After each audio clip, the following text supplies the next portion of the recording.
As we've talked about, opening up trade with Cuba would be a big boon for Louisiana rice farmers and millers.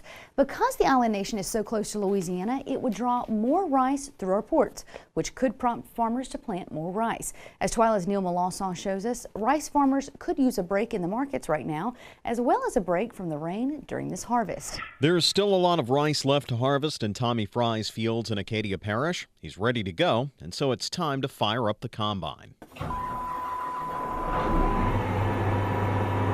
Unfortunately, with all the rain he's been getting lately at his farm in Mawata, this combine is sitting still. Even though it's not raining right now, as he explains, he can't run the equipment until the fields have dried up. It's not an easy thing, as showers are falling every day during this harvest season, and right now, Fry still has about half his fields to go, which is about average for most farmers in his area. If there's any good coming from all this rain, it's brought an abundant rice crop at least. And you can see a good quality, good grain, 2 false heads. But overall, I mean, the crop has been very good. Grain quality, I think, which we won't know till it's dried and milled. But, you know, everything seems to be fine for this year.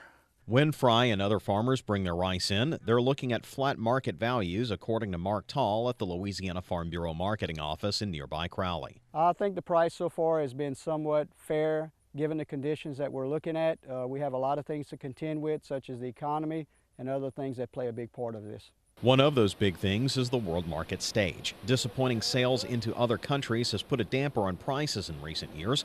With the spotlight now on reopening trade with Cuba, Tall says there's a lot of hope riding on the island nation once again being a major importer of U.S. rice. That market means a big deal for Louisiana. In fact, we're positioned in a good spot. When Cuba does open up, I think we're set.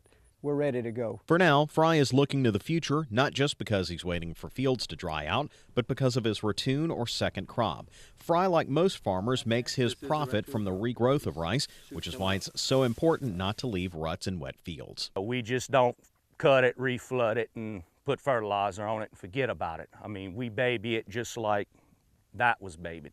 You know, it's time consuming, a lot of money goes into the second crop, but at the end, if we don't get a hurricane, it'll be worth it. From Mawata, I'm Neil Melancon for This Week in Louisiana Agriculture. The second harvest will begin sometime around October. While it's not as big as the first harvest, as Tommy Fry says, it generally puts rice farmers back in the black.